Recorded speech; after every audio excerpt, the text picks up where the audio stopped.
بسم اللہ الرحمن الرحیم۔ السلام علیکم ورحمۃ اللہ وبرکاتہ۔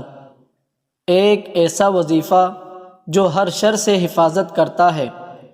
حضرت عبداللہ بن خبیب رضی اللہ تعالی عنہ ایک صحابی سے روایت کرتے ہیں کہ ہم حضور اکرم صلی اللہ علیہ وسلم کو بارش کی رات میں اور سخت اندھیرے میں تلاش کر رہے تھے کہ آپ صلی اللہ علیہ وسلم کو ہم پا گئے۔ آپ صلی اللہ علیہ وسلم نے فرمایا کہ 3 مرتبہ سورۃ الاخلاص اور 3 مرتبہ سورۃ الفلق اور 3 مرتبہ سورۃ الناس صبح شام پڑھ لیا کرو، یہ تمہارے لیے ہر شے سے کافی ہو جائے گا۔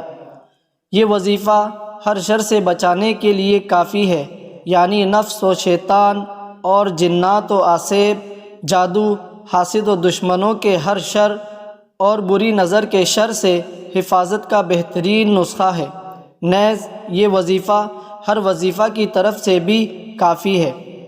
مزید احادیث کے لیے ہمارے چینل کو سبسکرائب کریں۔ جزاکم اللہ۔